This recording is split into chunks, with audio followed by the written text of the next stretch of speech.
Hey everyone, welcome to the live stream. Let me know in the chat if you can see me and hear me, and we'll start a bunch of stuff to jump into this evening. I know if you follow the channel, there's been a flurry of videos over the past week. Did a whole bunch of videos back to back. That's just because we had tons and tons of news we're breaking, and I wanted to get into all of it. So that's why I just dropped so many videos. But with that, I did lose some of the names that came out of the comment section for the pink Glock grip from glockgrip.com. We're doing a giveaway with these. You get your pink Glock grip for the Glock 17 19X, your cool little Strike Club sticker, and a little Save the Pups, Abolish the ATF. And of course, it is October 4th, which means, as I drop things, the checkered Glock grip is back on the table. Since McNasty never came back to me, so this is for the Glock 19, 23, 25, 28, and 32. So get your chats in, guys, and let me know, pink or checkered.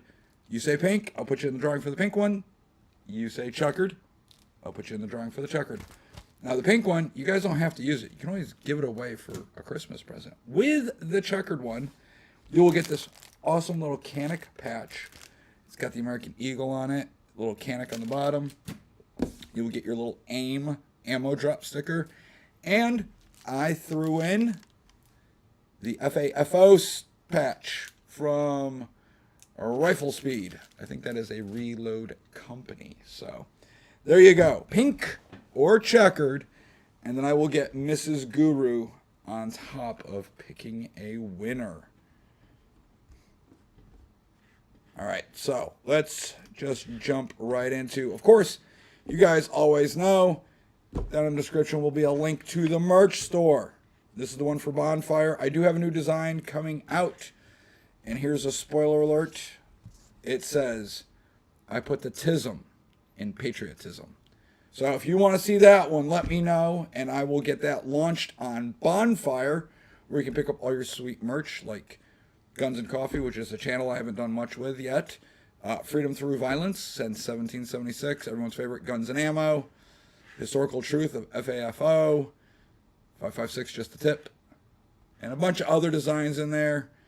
Dead Inside, but caffeinated. I think I'm going to have to order me one of those. I do have that one disabled, but deadly, which is right here, in case you guys did not see it. And we got the Dead Inside, but caffeinated, the 556 one, right there. All right, there's all the ones. Right there's everyone's favorite. All right, let's get into it. I'm only going to do this for about an hour, and I do want to get to all your chats. All right, so real quick, in case you guys didn't see, state police deployed resources to synagogues in Connecticut following the terror attack in Britain. So there's a terror attack in Britain, and now our state police are dispatching resources to protect synagogues and the Jewish community. Now, why am I bringing this up?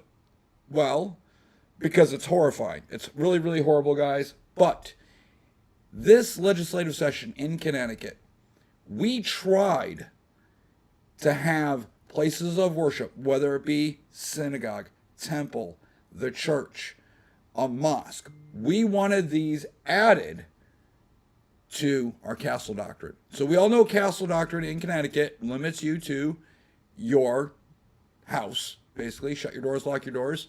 Remember, if you leave a door unlocked, technically that can be construed as inviting. A business that you own, and that's it. We wanted places of worship added. And we're not going to get into what side said no, but it's the side that currently has the majority in the state of Connecticut. And I just thought you guys should know that, hey, the Democrats said it was unneeded, it was not necessary, and we shouldn't have it. Thus, it died in committee. And now they're talking about hate crimes, and the states of police are dispatching resources to protect our synagogues. If they had just passed castle doctrine to include places of worship, the churchgoers, the synagogue goers, whatever you call them, they could have defended themselves. Now, I do know a lot of churches around here do have armed security. Okay, they're not usually the big Gothic-style churches, you know, dealing with the Archdiocese of Hartford, because they poo-poo that type of thing. But there's plenty of little tiny churches around the state, and I know they have armed guards. All right. I also wanted to touch on this. This right here. This, I think, is going to have lasting ramifications. Right here. It is from a court of appeals of the Second Circuit. It has my buddy Cameron Atkinson as our lawyer.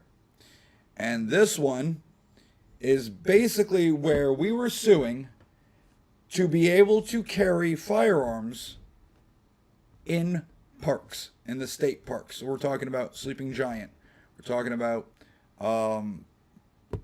not so much, I would say, Hammonasset or Great Neck Beach, just because don't take a gun to the beach. That's kind of idiotic, because if you want to go in the water, you're going to leave your firearm behind. That's stupid. But we're talking about hiking trails. So if you want to go hike Sleeping Giant or one of the other great state parks that we have in Connecticut that has nice trails, well, you know, there's lions, tigers, and bears and creepy dudes with machetes. They're out there because obviously we know people that are out to do bad things are going to violate the law.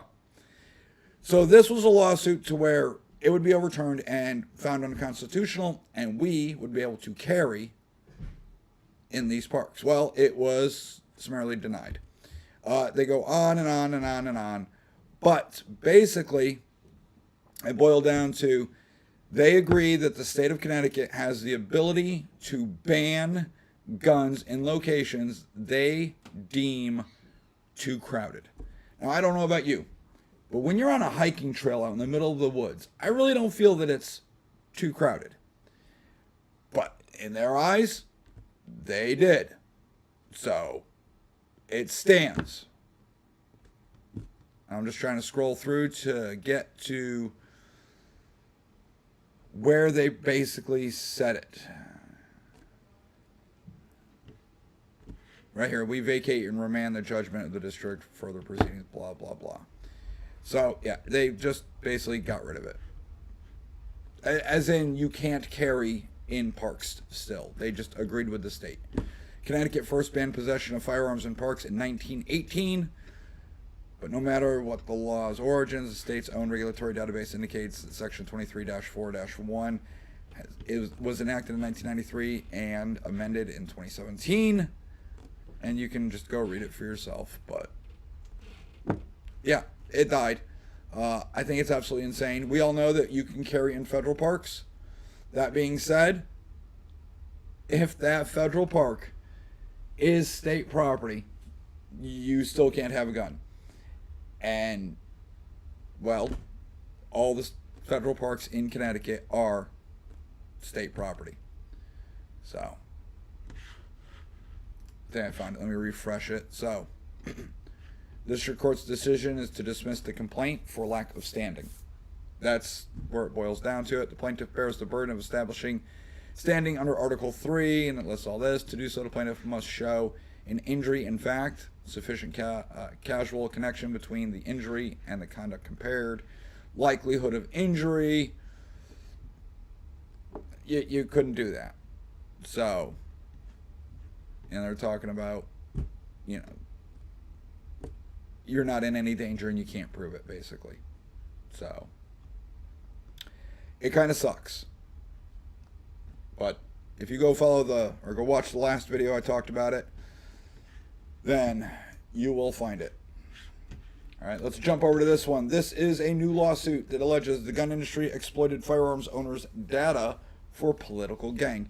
Now, this one really baffled me, guys, because in the comment section, I had tons of people that said, well, you know, I figure my digital data's out there anyway, so what's the big deal? The big deal is when you register your firearm with Glock, Smith & Wesson, Henry, or any of these other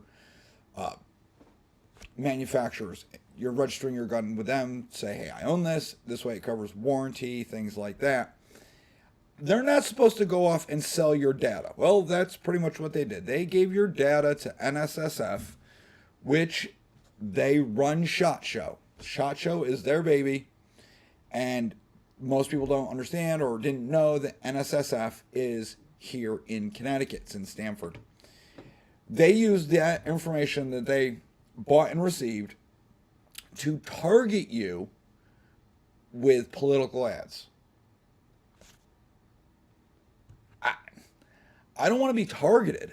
It's that simple. I understand that my digital footprint, my information is out there. I understand I am a commodity when it comes to Facebook, Instagram, and all these other social media platforms. But to have the NSSF blatantly target me for political ads, I think that's insane. Maybe it's just me. I'm not okay with it. It says right here, the 24-page complaint asks the court for approval of a class action status and requests financial damages against NSSF, claiming the gun industry lobbyist enriched itself by exploiting valuable gun buyer information for political gain. I don't care if they're on my side or not. That's not cool. It features the accounts of two gun owners, Daniel and Dale, both whom assert they purchased rifles, pistols, and handguns from the 1990s through the mid-2010s. ProPublica, which is where I got this article from, identified at least 10 gun industry businesses, including Glock, Smith & Wesson, and Remington, that handed over hundreds of thousands of names and addresses along with other private data to the NSSF.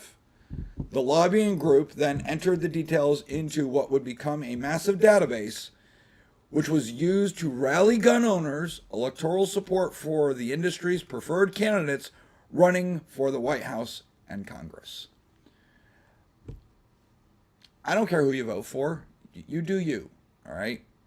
Whatever. Now, granted, I guarantee most of the people watching this were not a giant Joe Biden or Kamala Harris fan. But that being said, I don't want to be targeted at all. The data initially came from decades of warranty cards filled out by customers and returned to the gun manufacturer for rebates and repair or replacement programs.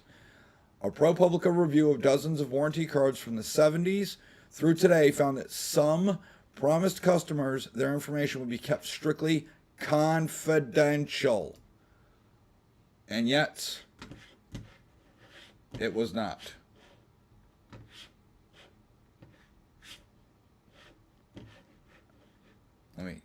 There we go, right here. Strictly confidential. Right there, guys. Others said the information would be shared with third parties for marketing and sales.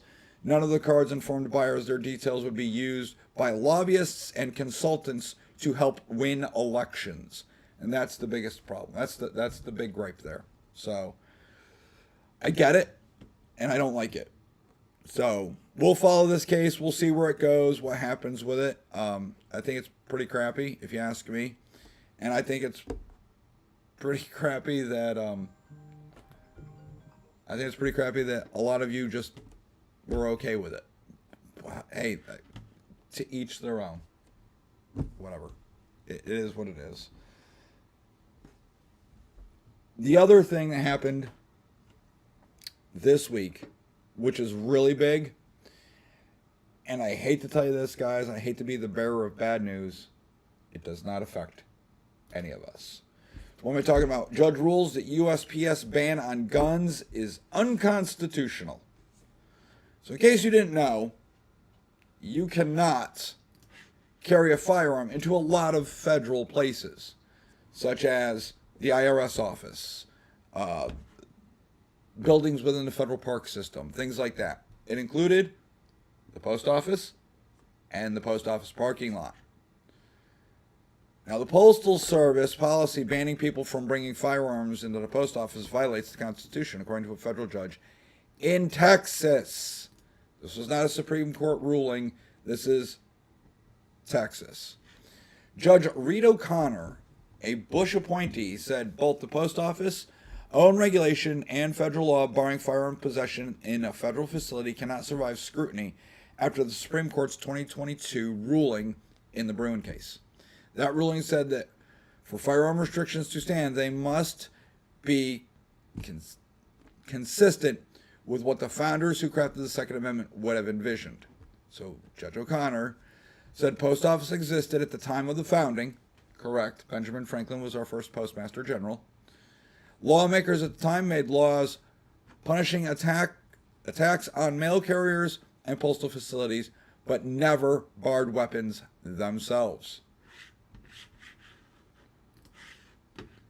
It wasn't until the middle of the 20th century the ban was enacted. Justice Departments also argued that the government had more leeway to ban guns on properties it owned because it was acting as the landlord. All right, so who does this affect? Not you. It doesn't affect us at all. Not here in Connecticut. It only affects the FPC, Second Amendment Foundation, and the individual gun owners that brought this suit. That's it. So if you're a member of the Firearms Policy Coalition, if you're a member of the Second Amendment Foundation, both are very good groups, then, well, you're part of this. So there you go. Good for you. So millions of people across the country visit post offices as part of their daily routine. The executive director of the Second Amendment Foundation, today's ruling is an encouraging step towards restoring these rights. Now, for me, anytime I go to the post office, I don't carry. And if I am carrying, I parked out on the street. And if Mrs. Guru was with me and she was unarmed, I would just send her in to take care of things. I'm glad this happened. I just wish it was broader and it was everybody, but that will come. We shall see if the government appeals this and tries to take it up to the Supreme Court. I don't know. Unless they change the policy right now, again, it only affects people that are involved with this case, members of the FPC or members of the Second Amendment Foundation, right? So Second Amendment Foundation. Yeah, Second Amendment Foundation. That is it. See, said that the ban cannot be applied to them or their organization's members anymore. Highlight it right there. It's right here. So that's good. That's good news. That's really good news. All right, and this was coming from the Washington Times, but it's also in Courthouse News Services. Texas judge says guns can't be banned from post offices. It's unconstitutional. That's great. Absolutely fantastic. Let me know what you guys think. All right, some other news, because I pretty much already covered these things. I'm just bringing it to your attention in case you had missed it. So it's kind of a catch-up time. Okay. Now, this broke yesterday, and this is from Reddit. Montville Troop E pistol permit office is closed until further notice starting 8/1/2025. So somebody put this into the CCDL's group, and I did not see it. Mrs. Guru saw it. So she said something to me, because every time I teach class, I tell them, hey, if you're getting a permit, you can either go to SLFU in Middletown, which is the one I always recommend because they do walk-ins. You can go to Troop E in Montville. It's right off 395. Or you could go to Troop G in Bridgeport. And I always joke about it being in Bridgeport. You know, don't go there if you don't want to be shot, stabbed, mugged, things like that. So this information is usually available on the SLFU's website. If you go there, you're supposed to find places that do this, because those originally were the only 3 places in the state of Connecticut where you could get a state permit. Montville's closed. Is there anything on the website about it? No. Is there been a notification to everybody? No, because it wasn't just me. It was tons of other instructors that were telling their students, hey, you could go to Montville by appointment only, Tuesdays through Saturday. And one of the students, not from my class, from another class, went there. And there's just a note on the door. And it just says closed till further notice. Troop G and the HQ are still open, but Troop E is closed. And I'd like to say, thanks, Connecticut. Thank you, State of Police, for telling us that you are closing this. So since August 1st, it's been closed, and for the past 2 months, I've been telling my students they could go there by appointment only. And now we look like we have no idea what's going on. You guys didn't tell us at all. You never put the word out. SLFU just dropped the ball and watched it roll away, turned around, and walked away. And as we all know, that's par for course for SLFU. That's why I have merch that shows my appreciation for SLFU and my love for them, because they're just, they suck. All right, I know there's some good people down there, but overall, they just suck. That's my opinion. Mainly because when it comes to like doing our assault weapon certs, it's overtime only. They're dragging their feet. We are told they're done with all the mail-ins. Then we're told they're not, and they're at like 90%. We were giving a very small window to get this done, and they get to drag their feet. Kind of annoying. That's just my opinion. You guys let me know what you think. All right. I also wanted to take a look at CT guns. If you're not on Reddit, good for you. Reddit is just a cesspool, guys. I can't stand it. But right there, Montville Troopy, pistol permit, closed till further notice. There's my post. Let's go. This is the Supreme Court case. Here's the thing, guys. I put this video up, and the comment section was insane.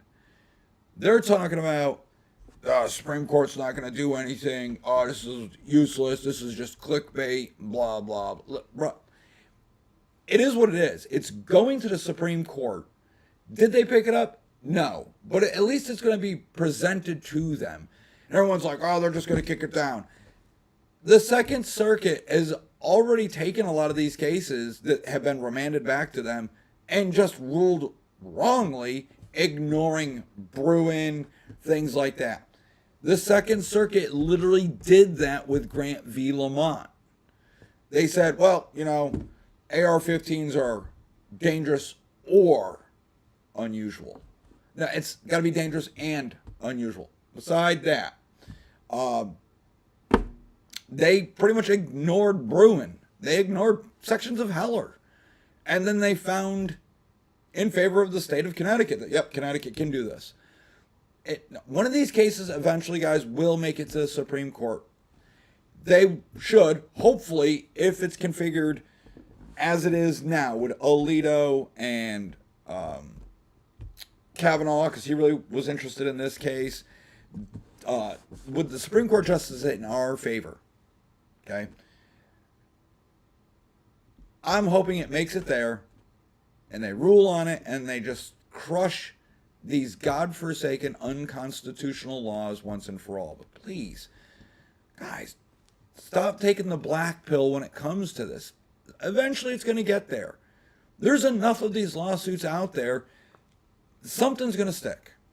Maybe it's ours. This case they were interested in while it was in the lower courts.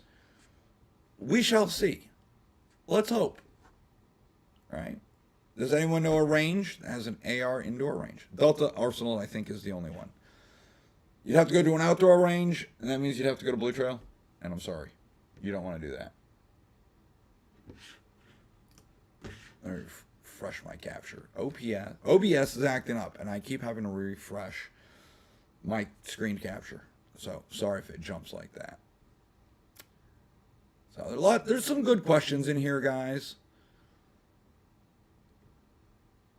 non-resident carry permit questions, government shutdown, permitting process. I submitted my application and fingerprints for the 17th of September, and I'm curious if the government shutdown would affect timelines for my... No. And people told them that. No. That has nothing to do with the state of Connecticut. Okay? And I did a video. I did a short, actually. And it basically says, hey, while the NFA department was shut down because they are deemed unnecessary, regular NICS checks are still being processed. You can go in and buy a gun.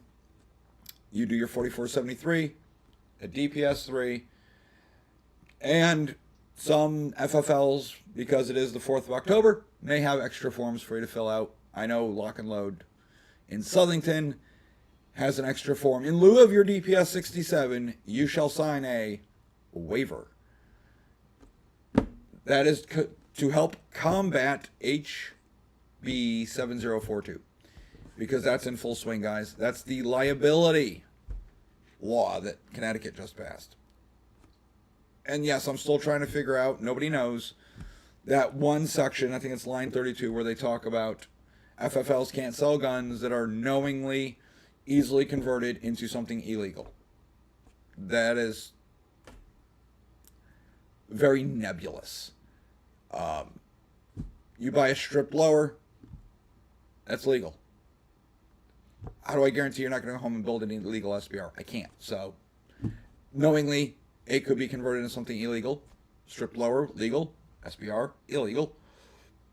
Guess we can't sell that anymore. Buy a shotgun. Okay, well, I know you're thinking, well, how do you convert that? You just need a hacksaw. And then it's illegal. That's not good. It's against the law. Don't do that. But, hey, does that section of the law now cover that? Same with Glocks. Like, you see all these states like California, Washington, Illinois, New York. They're all going after Glocks.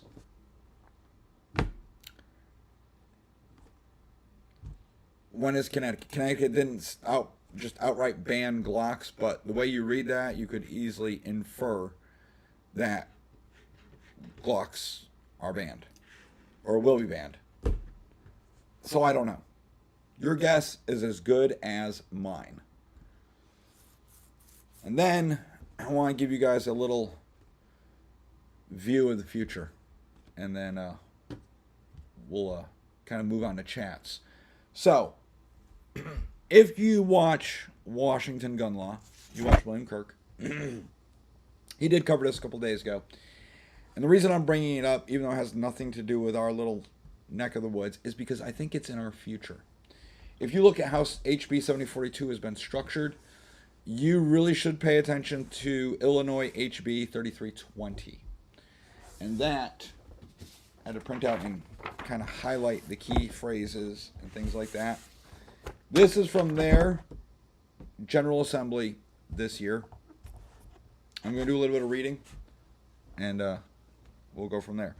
So what does this law do? It creates the responsibility in the firearm legislator, also known as RIFLE, R-I-F-L, to establish a firearm manufacturer licensing program in the Department of Financial and Professional Regulation, with certain requirements, including that the sum of all fees for firearms manufacturer licenses shall be equal to the public health costs and financial burdens from firearm industry or firearm injuries and deaths.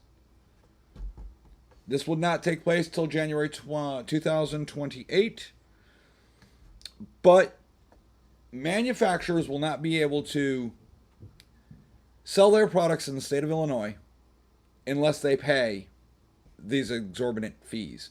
And it's not just them, it includes the FFLs. So if the FFLs don't pay up, they won't be able to sell guns. Let's see, a manufacturer of firearms may not operate in this state without a license from the department, and that the manufacturer who violates this provision is subject to civil penalties up to $1 million per month. So if they don't comply, they can't sell their products, and if they're caught selling their products anyways, massive fines will be levied.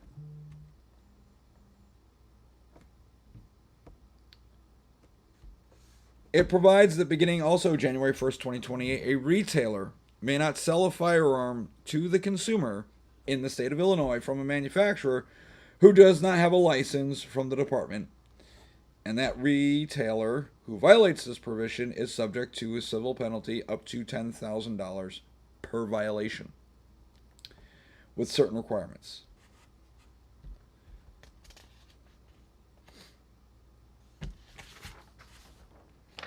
Direct costs means costs incurred for any one or more of the following: medical treatment and care, medical devices and prescription drugs, mental health treatment provided by a psychiatrist, psychologist, social worker, or a behavioral therapist, physical therapy, occupational therapy, and rehabilitation services, funeral and burial, emergency transportation, lost wages, emergency relocation, property damage, legal services, or emergency child or dependent care. So this whole scheme is to combat their gun violence. Now, if you look at Chicago, all their gun violence is gang on gang. So instead of holding gang members accountable and prosecuting them accordingly, we are going to hold the FFL accountable.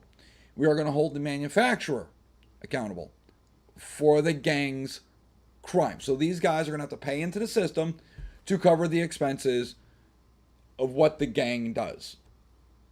This is absolutely bonkers. Okay, let's break it down, guys. Gangs, criminals, hood boogers, whatever you want to call them. Do you really think they're going into these FFLs and purchasing these firearms lawfully? Of course not. This is just a money-grabbing scheme. That's all it is. And you know what is a money-grabbing scheme? HB 7042, because that's literally what the state legislating body told us. The General Assembly said this is a way to generate revenue, to hold the local FFLs, manufacturers, marketers, people like me, all accountable for whatever people do with their guns. That's insane. The total annual aggregate fee for all manufacturers of firearms in this state shall be set by the department at the amount of the department estimates, which is equal to public health costs and financial burdens borne by the state and its residents as a result of firearm industries occurring in that state, Illinois, as determined by the department based on incidents of firearm injuries in that state in the previous year, except that the first program year, the total annual aggregate shall not exceed $866 million. So the first year that it's in place, they're not going to take more than $866 million from the FFLs or the manufacturers. However, in the second year, it's estimated to surpass $1 billion. $1 freaking billion. That's insane. It also goes on to say, the fees paid by the firearm manufacturer shall be a portion of the total annual aggregate fee equal to the market share of the firearm manufacturer as determined by the rule of the department.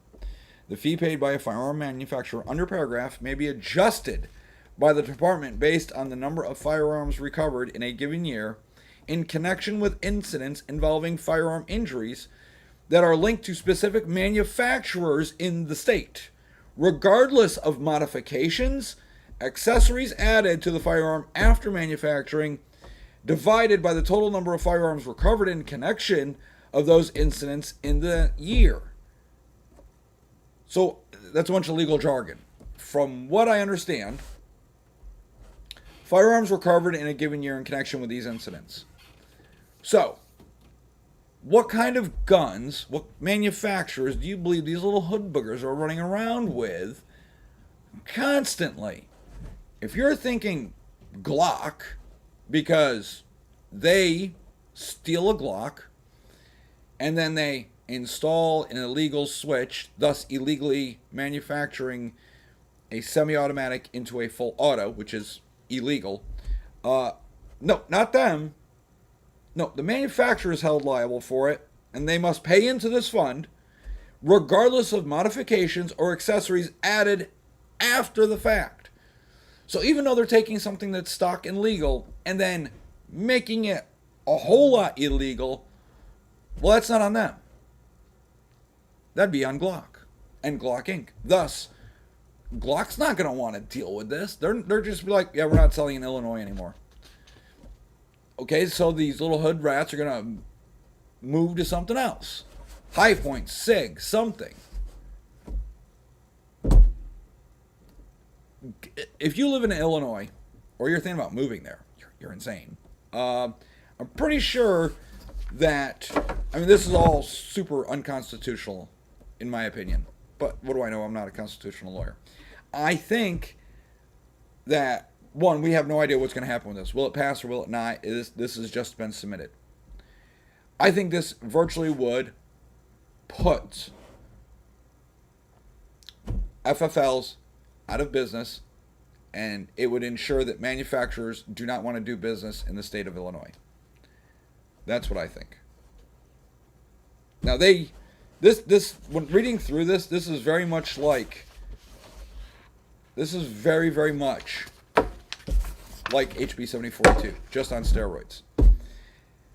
Now, the other thing is, it goes on to talk about the financial assistance from Rifle Fund under this act shall compensate victims of firearms for all direct costs incurred as a result of the firearm injury for up to 3 years post-event, except in the event of permanent disability. Now, tell me that's not going to be abused. Tell me they are not going to work that system.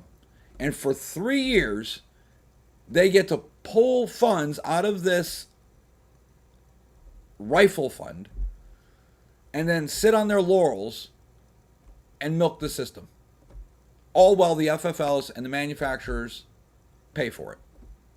Now, the other thing that's buried in here, and I'm just going to sum it up real quick, is if you're a manufacturer and you still want to do business in Illinois and you're willing to pay these exorbitant fees to the state's fund because you really like doing business in Illinois, you will have to waive your right to PLCA. And if you guys don't know what that means, PLCA rights are why you can't sue a manufacturer of firearms just for making firearms. Just because somebody does something bad with an item from these manufacturers doesn't mean you get to go after them. That being said, Connecticut has already pretty much overrode this. We did that when that lawyer sued Remington into oblivion with the Sandy Hook families with the help of Connecticut Against Gun Violence and the Sandy Hook Family Fund, all these anti-gun groups we have up here. They sued Remington into oblivion, got tons and tons of money. Remington does not exist anymore as a manufacturer. It's all just been absorbed into its family, its parent company. It's gone. That set the precedent. Now, they argued that you couldn't sue because of PLCA, and of course the judges that were overhearing this were just like, we don't care. And that's how the standing was created. Which comes all the way back to us and HB 7042, the liability for the FFLs and the manufacturers, Illinois, Connecticut, and I know, guys, you're like, a lot of states have these laws. Yeah, not like this. I guarantee you, Illinois is working on theirs, but Connecticut just passed it, and it is law, and it's been law for 4 days. It is literally a ticking time bomb. I'm sure AG Tong is chomping at the bit, waiting for an FFL to screw something up, or someone who purchased a firearm at the FFL to screw up, so that the state, the town, and any person involved or injured as collateral damage could take this FFL and sue them into oblivion. I don't know when it will happen, but I do believe it's inevitable. What doesn't help is people out there like Scott Hoffman drawing attention by stealing a $15,000 shotgun, which I did another video on. I covered it already. And you know how many people came out and literally defended Hoffman's? I'm like, why? I've never had a good experience there. I know some of you watching are like, I've never had one. Every time I've gone in there and tried to deal with their employees, I always felt like I was interrupting something, like I was a burden, like they're talking down to me like I'm an idiot and a rube. To me, Hoffman's just comes off as FUD Central.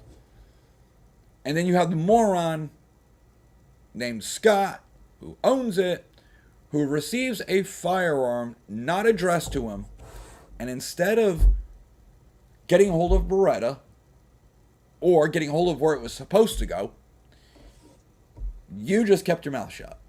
Scott just kept his mouth shut and generated internal paperwork to make it look legit. I don't know if that's how he was able to get it into his A&D log, but that gun was not slated for him. And then Beretta, that year that it was shipped out, shortly after when they couldn't find it, just declared it stolen, missing, lost. And then it just sat in the back room for years. And then he decides he's going to sell it. And it got flagged because when you buy a gun, we give the state of Connecticut the serial number, and they're checking that serial number for any anomalies. It happens when guns are coming in. It happens every time there is some sort of transaction with that firearm. They are checking on its history. Now, sometimes guns that are lawfully owned do pop up as stolen, and it may take a day or two to clear it up. Just because when a gun is reported stolen, it is entered into a database. Now, if that firearm is recovered and returned to its owner, they're supposed to remove it from the database. It's not a guarantee that they do. So when these guns do pop, I've seen it several times, and I know other FFLs have seen it too. The police show up and they get all the pertinent information. They take the firearm as evidence. They do a cursory okay, this is what happened, X, Y, Z. Oh, look, it was just a clerical error. It wasn't removed out of the system. Our bad. Boom. They take it out of the system, give it back to the lawful owner, and we can do whatever we want with it, whether it be put it on consignment, sell it, transfer it, etc. It happens. It's not the end of the world. So if it ever happened to you, don't freak out. But what Scott did, that's just blatant stupidity. I mean, stupidity doesn't even express the amount of idiocracy that went into this. If you can somehow defend his actions, guys, I'd like to know. Because personally, I think this, not only did I cover it, the Lock and Load podcast covered it, Connecticut Gun Bench covered it, it was on WFSB, WTNH, it's everywhere. It's all over the news, all over the GunTube channels out of Connecticut. I guarantee you, the state police and AG Tong are going to have a field day with Senor Hoffman. Now, he may not, I don't know, but I have heard, so he may not actually be on the FFL. Usually the owner is, but he may not be. So they might not lose the FFL at Hoffman's at all. But that being said, that is a federal thing. The state itself has other avenues to ensure that maybe Hoffman's never does business again. I don't know. We got to see what happens. He is due in court soon. We shall see. I will get on there and see what goes on with his case. I will track it, and I will bring you updates. Just like I will bring you updates of Heather. Guys, she doesn't go back to court till October 22nd. I don't have an update. I will at the end of this month. We shall see what happens. I think she's being railroaded. Like I always say, though, when you look at what the law says, you look at what she did, yes, it's a clear violation. The law says this, she did this, yeah, okay, it's wrong. But I think the spirit of the law is being abused. This law was designed with in mind going after criminals. Ensuring criminals would be held accountable when they were in possession of what Connecticut has deemed an assault weapon, and it's unlawful. Not for the normally law-abiding citizen who doesn't pay attention to local politics. To me, that's an abuse of the law. But maybe that was the plan of the state all along. Remember what I talked about in that video. There were people who complied. I was one of them. I made a whole video on it. And that was because of what my lawyer said. You had people who just were defiant and said, no, not going to happen. And while this whole thing was going on, we were trying to get an injunction on it, and the state of Connecticut literally said there's no proof we're ever going to enforce it. So our injunction was denied. And now they're enforcing it, guys. And then with the third group were people like Heather, who just were living their lives, not paying attention to politics, and got caught up. And again, I don't want to hear about her personal drama. I don't care. I care about what she was arrested for, what her current charges are, and that is it. Because this will set precedent for all of us, especially for those that want to buck the system willingly, and for everybody out there who does have a gun that they didn't realize they had to go in and re-register in the portal. Now, I know what you're thinking, like, well, how many of those people are out there? Well, we see them every week. They had no idea. They did not pay attention. Again, there are workarounds. You can just convert that firearm into a fixed mag AR. That would become legal. Keeping it in its configuration as it is, well, you can't do that. So, can't do it at all. All right, so it's 1948. I'm going to jump into the chats and see what we got going on. There looks like there's a ton of them. All right.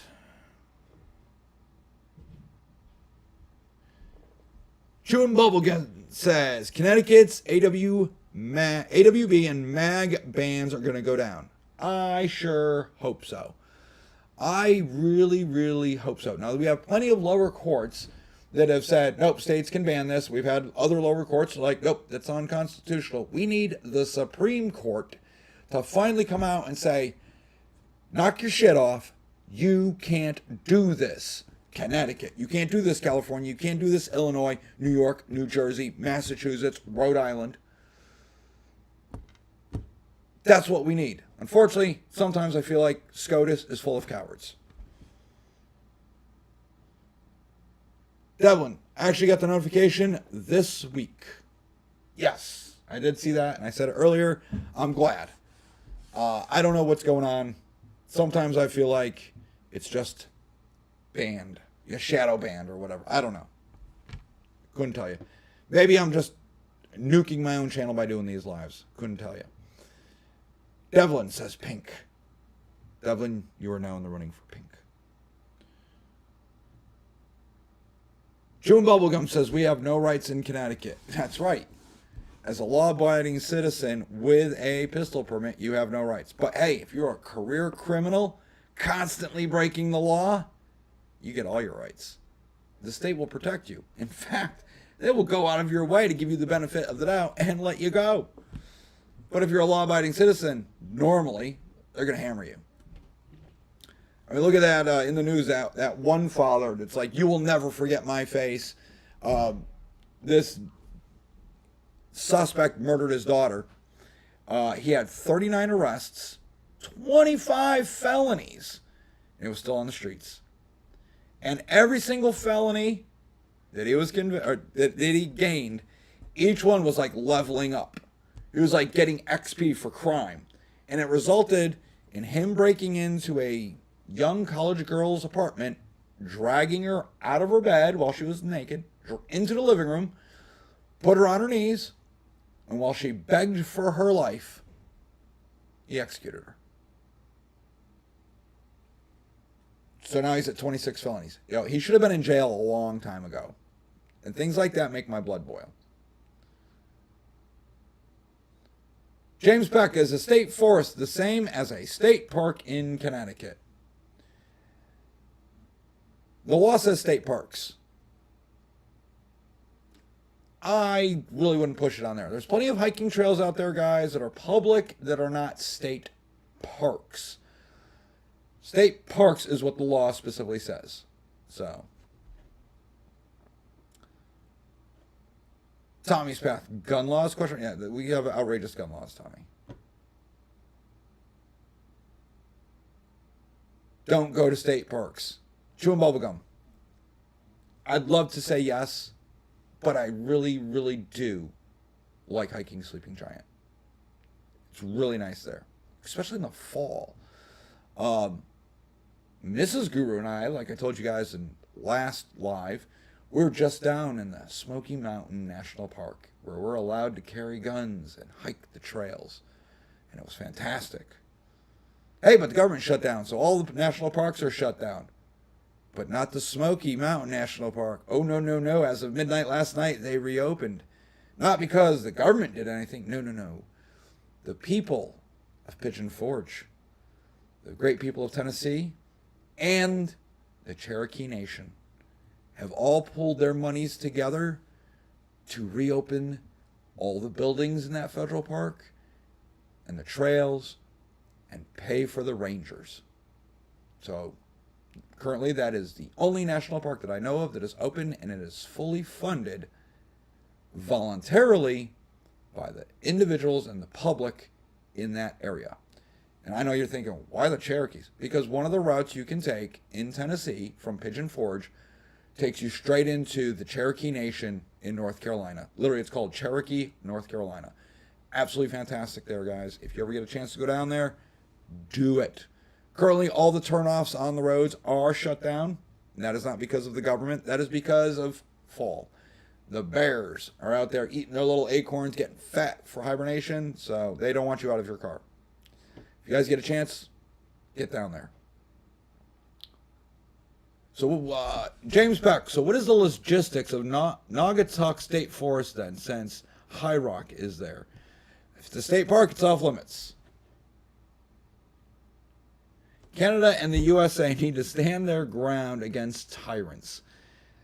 Yes. I don't know if you saw it. I was going to do a video on it, but I had a snippet from TikTok where, from what I'm getting, in Canada, and I have friends that live there, in Canada, they have till October 2026 to voluntarily turn in their guns. All of them. They just banned them all. They don't have a Second Amendment up there. I'm like, man, I'm glad I'm not there. Oh, shit, look at that. Posty, up here in Canada, you cannot carry any firearm in public. Only from home to the range. Yes, yes. One of my buddies lives in the northwest corner of Canada, and he's always wanking. He shows pictures in the group chat of his gun, and all his different guns, I should say. And those of us that live here in the States, mainly one of my buddies lives in Tennessee, we make fun of him because all of his guns are older than dirt. I mean, they're like pre-World War II guns. He's like, look what I just bought. And it's like, your great-great-grandpappy's gun. I'm like, that's cool, bro. We pick on them.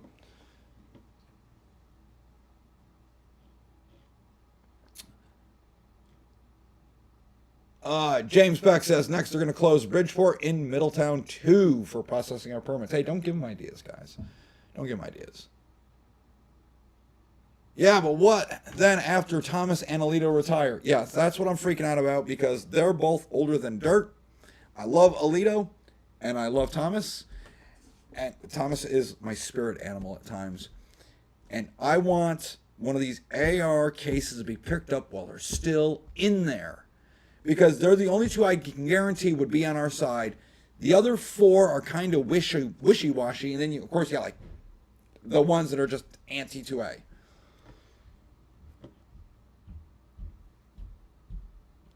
Devlin, they're pretty much saying guns aren't illegal, but buying and selling them is now. Yeah, pretty much. Yeah. That's how I describe it. Like with HB 7042. The state of Connecticut didn't say you can't buy or sell or own guns. No. We're just ensuring there's nowhere for you to buy them. That's pretty much what Illinois is doing in a roundabout way. The unconstitutional state civilization can't collapse soon enough. Have you watched the news lately? I think we're pretty damn close. We're on the brink of it.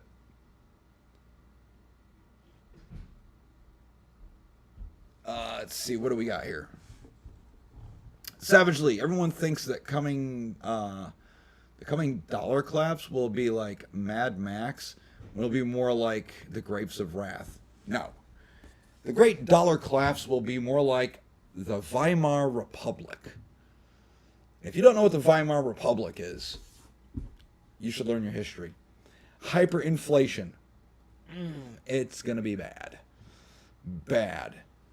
And I've talked about this, many, many times. Not with you guys, because this is more of a 2A channel, but don't laugh. When I was in school for my MBA, I constantly argued with my professors about the dollar collapsing, and we argued about all kinds of things. Like, I like the invisible hand of the market. I'm a big fan of that. I'm a big fan of the wealth of nations. Versus, my professors were all about Keynesian economics, and I used to argue with them vehemently about it and how horrible it was. And this is during a time when our GDP was right around 70%. Like, our debt to GDP ratio was about 70%. And I had mentioned, what happens when it goes to 100 and beyond? And I was told, legit by my professor, who has a doctorate in economics, that would never happen. Yeah, we're there now, guys. We're well past 100%, so buckle up. And that's why I showed you guys all those MREs available at Ocean State job lots for 30 bucks a case. Should have gone and picked them up. I thought it was just the one in Meriden, but apparently they're in the Ocean State job lots all across the state. So if you haven't picked up a case of your MREs, go pick them up. It's $30 for the case, guys. Have some emergency stores. Sometimes it rains outside. Sometimes, look, winter's coming. Sometimes we get blizzards that knock out power. A couple years ago, we lost power here for over a week. Fireplace, emergency food stores, all that stuff comes in handy.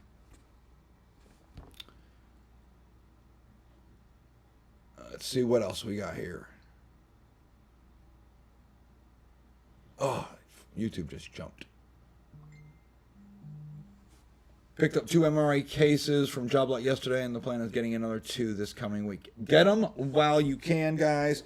They are going to sell out soon. Again, it's not just me. I promoted it, and then I literally saw a sponsored ad on Facebook from Ocean State job lots, basically going through and doing an unboxing of these MREs. So they're going to sell out fast. Gabriel writes, the inflation is just getting started with all the money they're printing. You guys have no idea what's coming. Stock up on precious metals, guys. Lead, copper, brass. Get yourself emergency food stores, water. And you know what? Worst case scenario, nothing happens. I was wrong. That's best case scenario. I was wrong. Ooh, and now you have all this emergency food for a rainy day. Hell, you want to go camping in your backyard with your kids or your grandkids. And then can you eat MREs and have a blast in the backyard? That's it. And then you have a stockpile of ammo. That's great. That just means you can go to the range more. So that's my advice to you guys. Because I don't know what's coming, but it's getting a little wonky out there at times. All right, it is 2000, and I had promised Mrs. Guru that I was getting off exactly at 2000. 8 o'clock for you, though, for you guys that don't know. So until next week, I will be doing another live Saturday, tentatively. But during the week, I will have other videos and shorts and all that good stuff. So I will catch all of you later. Go, shut this off. Enjoy your Saturday night with your family. Enjoy your Sunday. I will be getting up early and teaching another class. I will see all of you later.